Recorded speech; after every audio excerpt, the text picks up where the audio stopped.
está, na verdade, fazendo o trabalho do inimigo. O diabo, vosso adversário,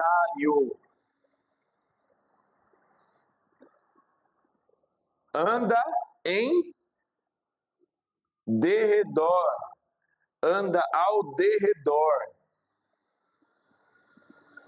como leão que ruge, procurando alguém para... Irmão, quando o leão ele pega uma presa, o que ele faz com ela?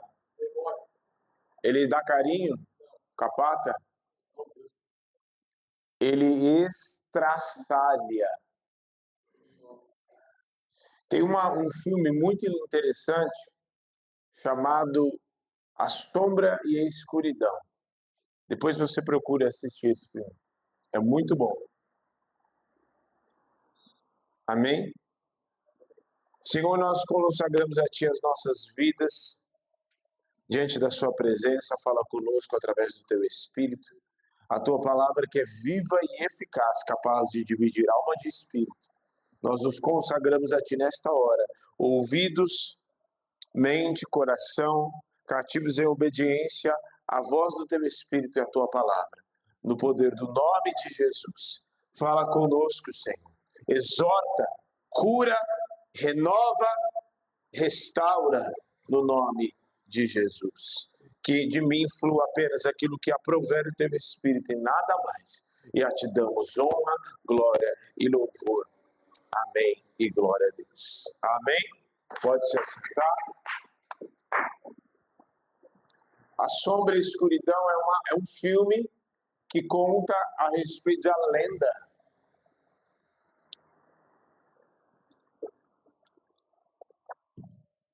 A lenda de dois leões que estraçalharam, devastaram uma aldeia.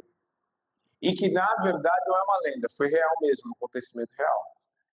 E que eles acreditavam que alguns espíritos tinham entrado naqueles leões e devastado, porque eles tinham a maneira como eles atacavam e sabiam exatamente o que estavam fazendo. Por que eu citei isso? Porque é exatamente o trabalho do inimigo. Irmão, nós vamos ainda dar continuidade falando há algum tempo a respeito de guerra espiritual, como nós falamos na sexta-feira. E hoje, eu queria te falar um pouco, Senhor, se assim permitir, falar a respeito de ser sóbrio na guerra. Amém? Ser sóbrio na guerra. Amém? Dá um cutucão assim, quem está do seu lado, diga assim, seja sóbrio na guerra. Ô Sara, deixa o Flávio aqui. Pra quê?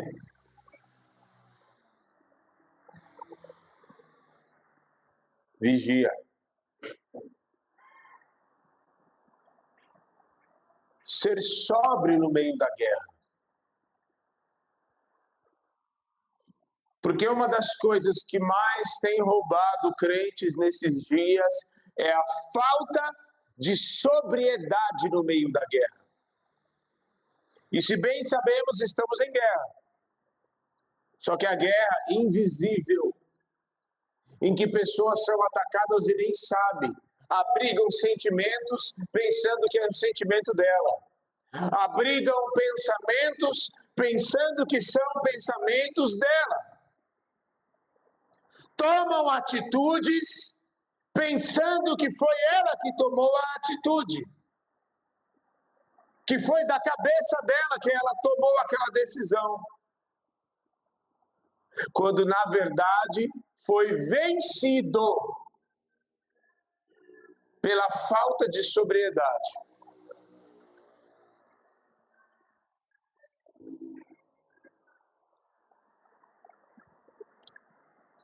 Foi vencido pela falta de sobriedade. Está entendendo? Então nós precisamos prestar muita atenção, irmão. Quer ver algo fácil e que muitas vezes as pessoas... a mulher acabou, casal casado, acabaram de brigar, estão desentendendo. Aí a mulher vai lá e olha para um rapaz que tem os atributos e que faz coisas para sua esposa que o marido dela não faz mais. O que Satanás faz? Nossa, é um rapaz bom, é um homem bom. Né? Mas meu marido não faz assim. Aí já vem a tá? Tá vendo? Você precisa de um marido assim. Seu marido não faz desse jeito. Mas aquele faz para a esposa dele. E quando menos percebe, Satanás já lançou a rede e o laço do adultério já está semeado. E aí vem os elogios, os encantos, vem as admirações, e não é uma simples admiração de um homem bom, mas uma admiração bem que poderia ser meu. Quem está entendendo? E quando vê, não, mas não tem nada demais, não aconteceu nada, já está perdendo a sobriedade. Irmão, o que é sobriedade? O que é embriaguez? Uma pessoa que bebe, que enche a cara de pinga, de cachaça, de álcool, ela perde a sua sobriedade. Por que alguém que está alcoolizado, por mais que bebeu apenas uma garrafinha, não pode dirigir? Porque ali já perdeu a percepção da pessoa já não está mais 100%. Os reflexos já não são mais os mesmos, principalmente à noite. Então, meu irmão, ainda que seja um pouquinho de embriaguez, não se permita ser embriagado, porque nós estamos em guerra e soldado embriagado no meio da guerra, sem vigilância e sem sobriedade, é algo fácil para o inimigo. Seja sóbrio. E uma das coisas que mais tem aqui, eu tenho visto em outros lugares, irmãos cristãos, pessoas que a gente conhece, que Satanás passa da rasteira quando vê, sabe por quê? Perdeu a sobriedade, não entende, irmão. Mas sempre a gente está em guerra, irmão. O inimigo, o vosso adversário, o meu adversário, deixa eu te ensinar uma coisa, o diabo não é adversário de Deus. Sabe por quê? Porque o texto vai dizer que Satanás vai ser aprisionado e que ele já foi derrotado na cruz, apenas aguardando o dia do juízo. O diabo o texto vai dizer, o próprio apóstolo Pedro diz, o vosso adversário. O diabo não é adversário de Deus, porque é apenas um sopro, acabou, não tem mais Satanás. Ele é o nosso adversário. Então, sim, nós estamos sempre em guerra. Portanto, não baixe guarda. Não, mas não tem nada demais, eu senti uma coisa assim. Irmão, cuidado. Não se permite, não alimente sentimentos dentro do teu coração. As mulheres que estão aqui, que são casadas, o sangue de Jesus tem poder. Você tem o teu marido de casado, não deixa o inimigo lançar setas na tua mente. Ele pode até lançar as setas dele, mas pelo mesmo caminho que veio, você renuncia e fala, está amarrado no nome de Jesus. Os solteiros, a mesma coisa. Amém. A guerra espiritual é a estratégia espiritual usada pelo diabo é criar distrações. Distrações.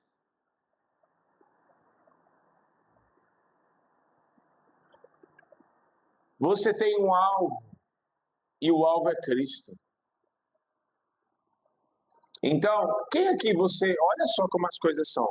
Quem aqui você saiu da sala ou saiu do quarto para a cozinha para pegar alguma coisa e no meio do caminho você distraiu com alguma outra coisa e quando você chegou na cozinha você esqueceu o que você ia fazer? Sabe o que é isso? Distração. Sabe o que é isso? Eu estou falando uma coisa cotidiana, simples, que acontece no dia a dia, mas no âmbito espiritual muito maior. E no campo de batalha é a mesma coisa, irmão. Soldado que fica distraído, que fica, né, se distrai, se embriaga, com ira, quando vê, já está tomado de raiva, de ira, e muitas vezes nem sabe o porquê está com raiva.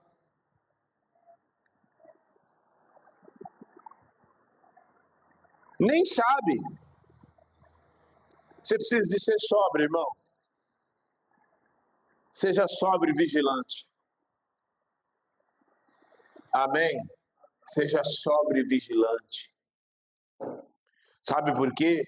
Porque o texto vai dizer que nós temos um adversário e que ele está bramando, ele está ao derredor, arquitetando, buscando. Quando falar ele está ao derredor buscando, ele está ao derredor, ele não está como um bicho que fica...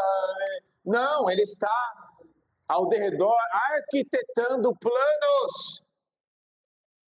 E vou te dizer, o inimigo sabe das tuas fragilidades, viu? Ele sabe o que te deixa com raiva, ele sabe aquilo que faz com que você endureça o teu coração para você não receber a palavra de Deus.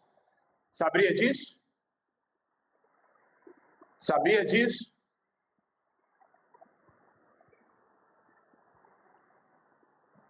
Então, ele está arquitetando planos.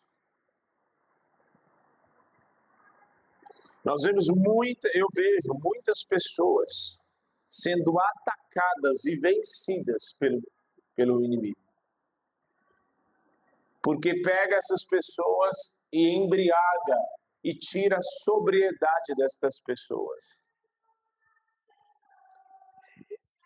E posso te dizer, as minhas piores decisões, estou falando de mim, as minhas piores decisões foram por falta de sobriedade.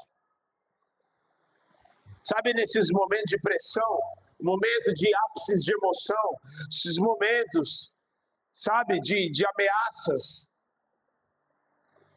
e que você fala, não, tá bom, eu vou fazer, e você toma as piores decisões. Os ápices de emoção, os ápices de ira, os ápices de alegria, muito lá em cima.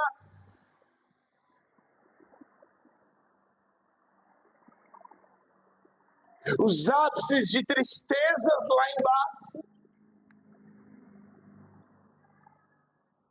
Em que as pessoas muitas vezes dão cabo da sua própria vida.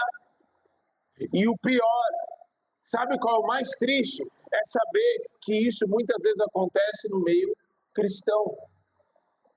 Histórias de pastores que deram cabo da sua própria vida. E posso te dizer com toda certeza, Satanás já veio me assolar dessa forma. Provavelmente já deve ter te assolado com situações semelhantes. Irmão, nós não estamos brincando de ser crente. Não é brincadeira o que acontece no nosso cotidiano. Você precisa ser sóbrio, não é aqui na igreja, é fora dela. Quando Satanás pega aquilo que muitas vezes é ministrado, como já aconteceu com pessoas aqui, como eu já vi situações em outros lugares, que Satanás pegou uma palavra que um pastor ou que alguém ministrou, e a pessoa achou que uma situação que alguém contou e não sei o que, e a pessoa endureceu o coração. E Satanás lá aproveitou esse momento. Seja sóbrio e vigilante. Se mantenha sóbrio e vigilante em nome de Jesus. Cuidado, cuidado com os ápices de emoção. Cuidado com aquilo que você sente. Pois a palavra do Senhor diz que o coração do homem é corrupto, é enganoso e desesperadamente corrupto.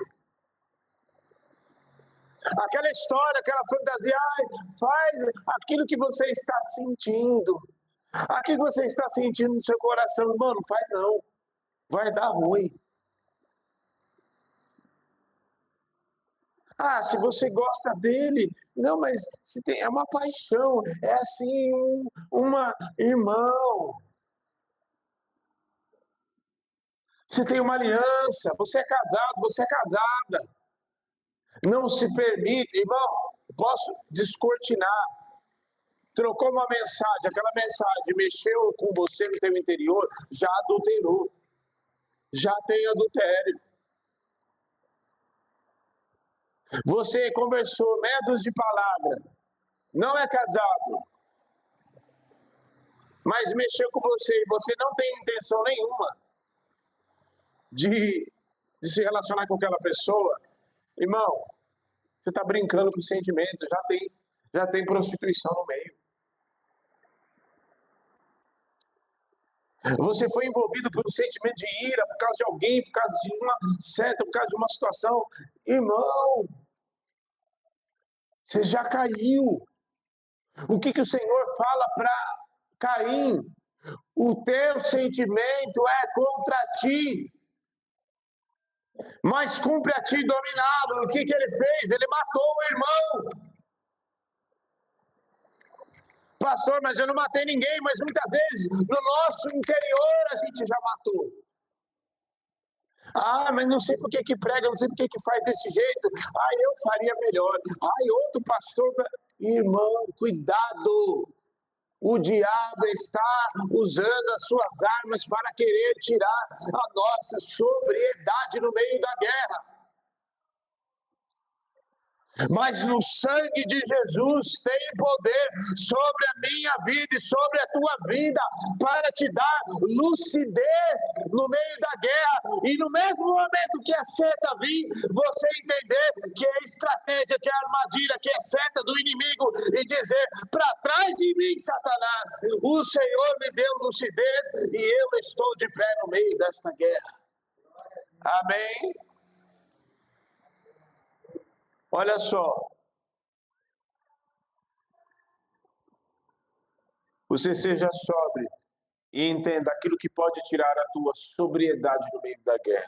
Sabe uma das coisas que mais tira a sobriedade das pessoas no meio da guerra?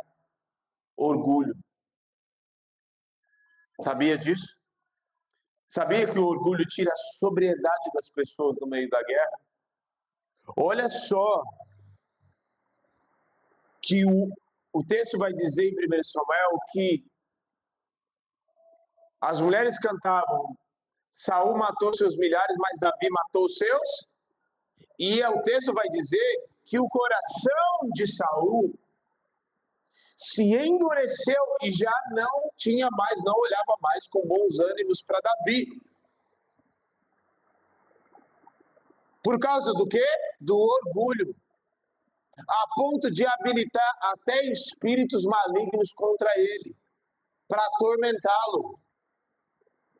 E o orgulho, a inveja, aquela coisa, sentimento ruim que ele nutriu a tal ponto dele ir, e o alvo dele, o orgulho, cega ele, tira a sobriedade do rei.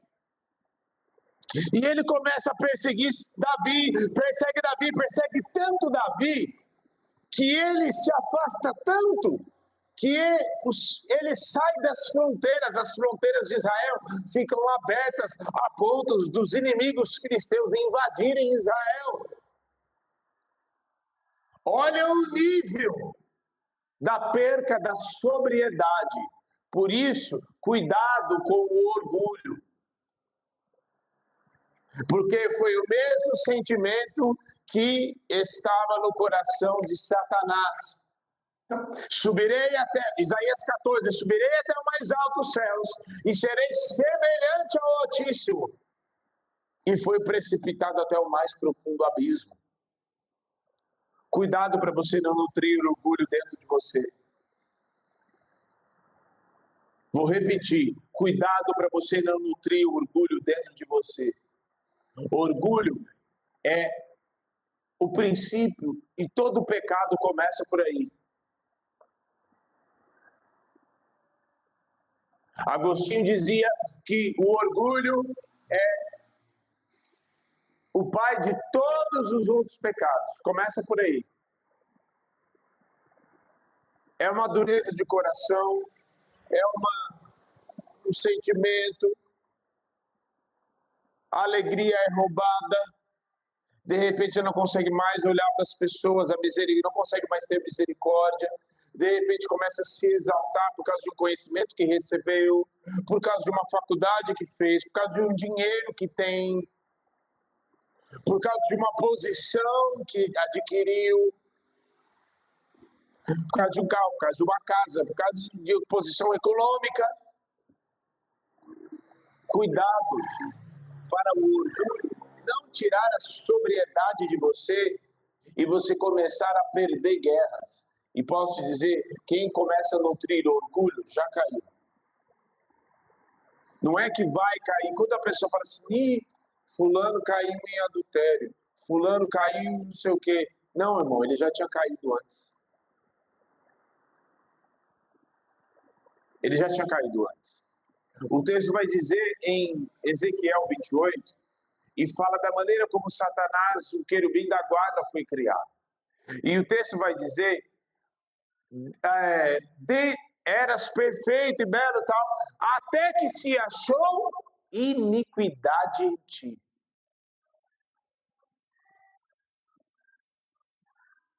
Então, cuidado para você, num dado momento, irmão, não achar iniquidade em ti. Olha só que interessante. Abra sua Bíblia, olha só como esse negócio de orgulho quer ver? Abra sua Bíblia em Provérbios. Esse aqui eu faço questão de te mostrar. Olha só que interessante. Nós já estamos encerrando. E ainda dentro do contexto, falando daquilo que tira a sobriedade de nós, que pode tirar a nossa sobriedade no meio da guerra. A guerra é invisível. Então as armas não serão visíveis. Elas serão invisíveis.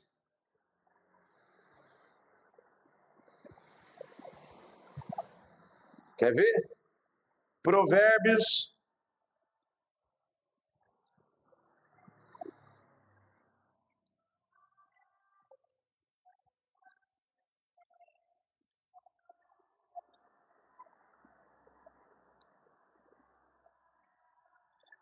Quer ver? Vamos lá.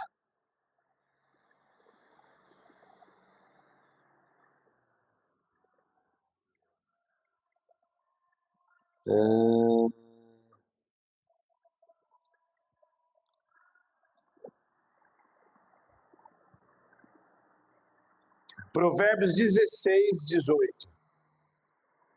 Provérbios 16, 18.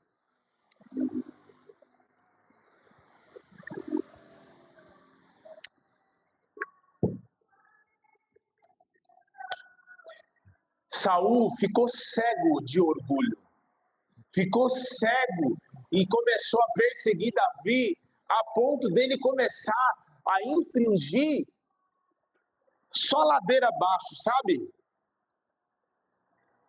E ele vai, ele pega a lança e joga em Davi, e começa a perseguir ele, e aí vai perseguir, e fica sabendo lá que Davi estava na casa dos sacerdotes, e vai lá e extermina a casa de toda uma casa onde havia sacerdote, só sobrou um. Ele mata os sacerdotes do Senhor. E aí foi só ladeira abaixo. A ponto de ir, se afasta, os filisteus entram, tudo, e aí ele vai lá, consulta a mulher feiticeira, E o fim dele ele se lança sobre a sua própria espada. Ele dá cabo da sua própria vida. Olha o início e detalhe, Saul não começou mal, viu?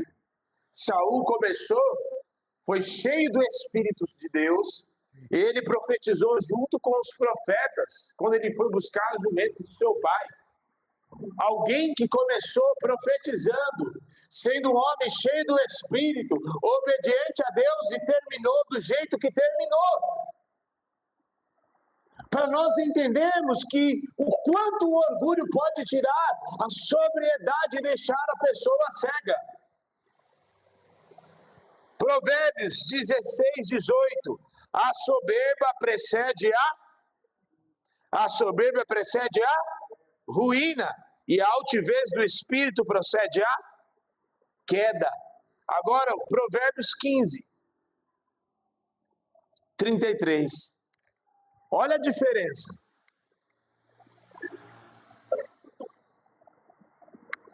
Provérbios 15, 33. O temor do Senhor é a instrução de sabedoria.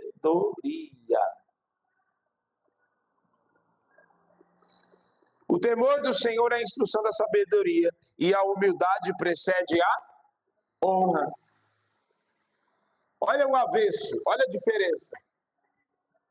Um sentimento nutrido, que é o orgulho, a soberba, precede a ruína, a queda. Mas a humildade precede o quê? A honra. E não é, a Bíblia inteira não se corrobora, não completa a si mesmo, porque o próprio texto aqui de 1 Pedro 15 diz que humilhai-vos, pois debaixo da potente mão do Senhor, para que ao seu tempo ele vos exalte. Cuidado, irmão, com o orgulho. Por uma fagulha que seja, manda embora em nome de Jesus. Quebrante o coração, vá para o joelho, chore na presença de Deus e peça para o Senhor tirar isso de dentro de você. E vá pedir perdão para quem precisa pedir perdão, mas não nutra este tipo de pecado no teu interior. Amém? A segunda coisa é a ameaça e a seta. Tira a sobriedade das pessoas. Elias, a gente não tem tempo, mas 1 Reis 19 vai dizer que Elias recebe uma ameaça de Jezabel. Foi ou não foi? Recebe uma ameaça de Jezabel. E o que ele fez? Irmão, a gente está falando de um profeta de Deus. Um profeta que falou, não chove, não chove. Orou, fogo, o Senhor atendeu o clamor dele, fogo caiu do céu.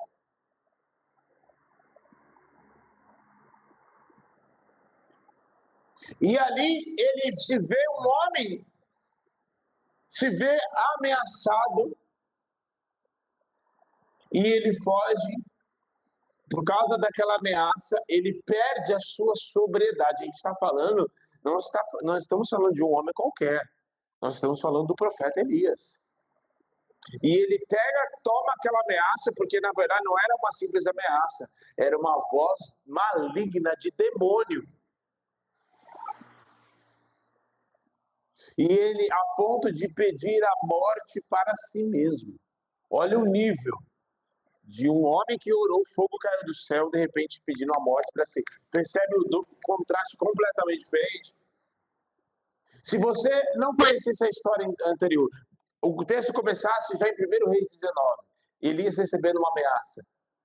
Você não imaginaria que esse homem fez tudo o que fez antes. Então, sabe o que é isso? É muitas vezes aquilo que Satanás quer fazer para tirar a nossa lucidez no meio da guerra. Elias estava no meio de uma guerra espiritual. Por quê? Porque o povo estava em crise, o povo estava ali, o culto a Deus havia sido destruído, a ponto dele ter que restaurar o altar e orar em fogo, o Senhor responder com fogo. Estava no meio de uma guerra não física, mas espiritual. E nós precisamos entender que Satanás está ao redor buscando a quem possa tragar. Ele não está brincando de ser diabo. Ele vai e o propósito dele é destruir. Não é fazer carícias. Não é aliviar para o seu lado. Não espere dele aliviar para você. Quem precisa se posicionar somos eu e você. Mas eu tenho uma palavra para você nesta noite. Venha ele com as suas ameaças, venha ele com as suas mentiras, venha ele com as suas setas. O Senhor te dá força e autoridade para você resistir e estar firme e posicionado em nome de Jesus. Amém. E em último, crises. Irmão,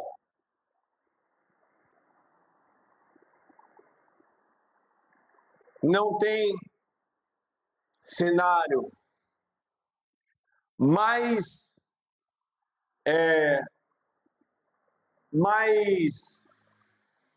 certo que o inimigo vai aparecer com armas, com certas mentiras propostas, do que num momento de crise. Os casamentos, eu sempre cito casamentos porque a família é aquilo que Deus criou. E a aliança do casamento é algo assim tão sério para Deus que Ele mesmo vai relatar na sua palavra como uma simbologia da aliança de Deus com Israel e de Cristo com a igreja. Pode reparar que a maioria das brigas, a maioria das discussões, a maioria das coisas que acontecem são em momentos de crise. Crise financeira, é ou não é? Quando acaba o dinheiro, quando tem uma crise financeira, quando tem uma dificuldade financeira dentro do casamento, o que acontece? A primeira coisa são brigas. Uma crise emocional. O bicho está pegando no casamento. O que aparece logo em seguida? As propostas. Os olhares para mostrar que tem coisa melhor fora do que dentro da sua casa.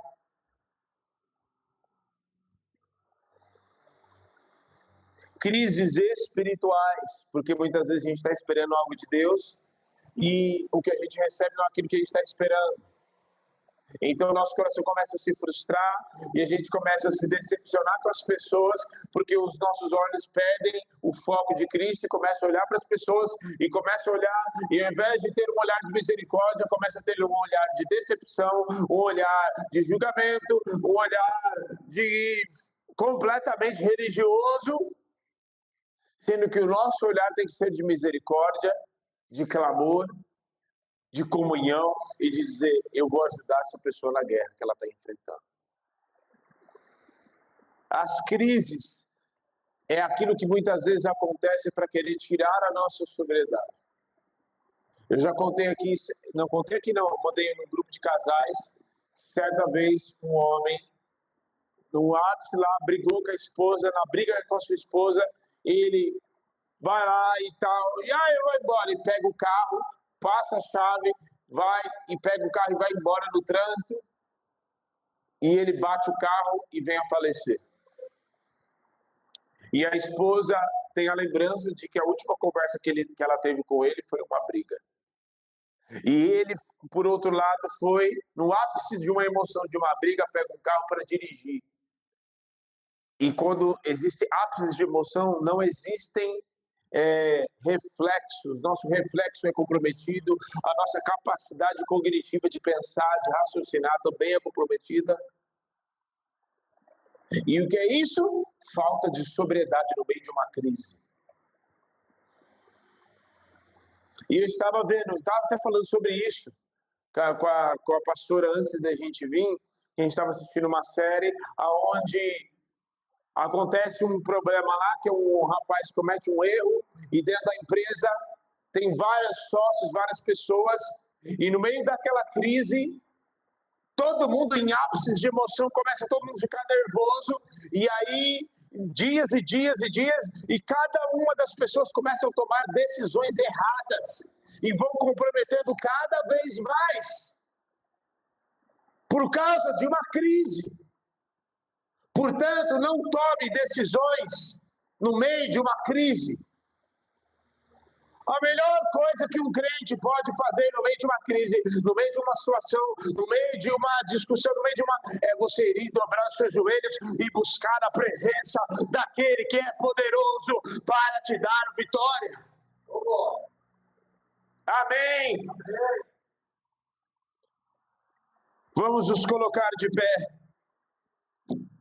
A pior coisa, aquilo que Satanás vai fazer no meio de uma crise, é querer roubar a nossa sobriedade, e um discutir, e um tirar o outro como inimigo, e um começar a brigar com o outro, sem perceber que o verdadeiro inimigo só está incitando. E o verdadeiro inimigo não está sendo combatido.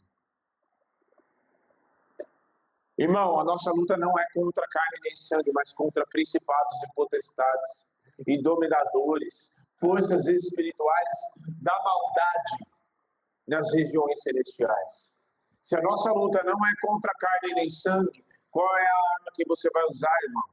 A tua principal arma é oração, é jejum, é posicionamento. É posicionamento. O que é posicionamento, pastor? Era um dia que, não vai, eu tô cansado, hoje eu não vou. É nesse dia que você vai. Eu tô tão cansado, eu não tive tempo, não vou orar. Vou deixar para depois. Não, vai orar aquela hora. Mas eu vou orar sem vontade. Irmão, é sem vontade mesmo. Você começa sem vontade, mas o Espírito de Deus, quando você começa e você é disciplinado, o Espírito de Deus começa a te tomar naquela hora. Ele começa a te encher, ele começa a encher o teu interior, ele começa a curar as tuas tristezas, as suas dores. E Satanás começa a perder as suas forças. Portanto, seja sóbrio e vigilante, porque o diabo, vosso adversário, ele está ao derredor, buscando, arquitetando, fazendo, criando armadilhas. Não perca a tua sobriedade por nada, nem com orgulho nutrido, nem com crises em meio de ápices de emoção, nem por nada. Amém? Feche os teus olhos. Senhor, em nome de Jesus, nós oramos nesta hora. E eu quero orar pela tua igreja, eu quero orar por cada irmão que aqui está. Em nome de Jesus, tira toda embriaguez. Em nome de Jesus. Embriaguez por causa de raiva, por causa de ira, por causa de orgulho, por causa de ápices de emoção, por causa de ameaças, de setas do inimigo. Em nome de Jesus. Em nome de Jesus.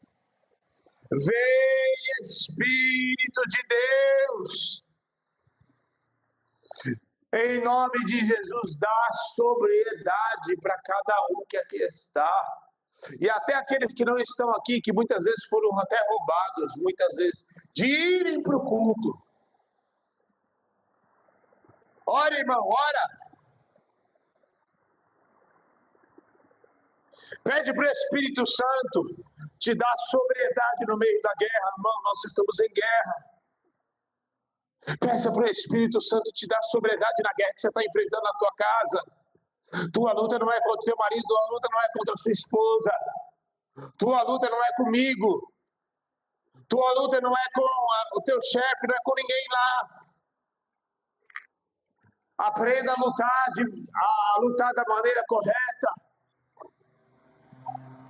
Quantas vezes o inimigo quis tirar da tua sobriedade, querer colocar sentimentos, muitas vezes até mesmo contra mim, contra a tua mãe, contra o teu pai, contra o teu esposo, contra até mesmo o filho. Em nome de Jesus, seja sóbrio e vigilante. E toda seta do diabo, toda arma forjada do inimigo para querer tirar a tua sobriedade, querendo fazer você nutrir orgulho, sentimentos, raiva, ira, querendo endurecer o teu coração, está quebrado agora na autoridade do nome de Jesus. Em nome de Jesus. Em nome de Jesus. Em nome de Jesus. Irmão, você vai ser só roubado depois de uma palavra como essa. Você só vai ser roubado se você quiser. E você e eu, nós precisamos aprender a discernir. A gente é levado, irmão. Sabe aquela pessoa que não dá o braço a torcer? Irmão, cuidado. Cuidado. Pois dê o braço a torcer. Tire esse orgulho da sua vida. Tire essa dureza de coração. Porque o fim não é bom. Olha o que aconteceu com Saul, alguém que começou cheio do Espírito e terminou suicidando, dando cabo da sua própria vida. Irmão, o diabo não está brincando, o mundo espiritual é real. Ser vigilante nesta hora e aprenda a guerrear com as guerras, com as armas espirituais que Deus te deu. Joelho no chão e boca no pó. O inimigo não pode atingir aquele que tem um coração quebrantado diante de Deus, aquele que tem os seus joelhos diante da presença de Deus, aquele que em tempo e fora de tempo está buscando o Senhor. O inimigo não pode derrotar aquele que está em constante vigilância e oração. Aleluia, glória a Deus, amém. Que você possa viver essa palavra e desfrutar do amor de Deus em todas as áreas da sua vida, em nome de Jesus. Que o amor do Pai, que a graça salvadora de Jesus e a comunhão do Santo Espírito da promessa esteja sobre a tua vida, sua família. Amém.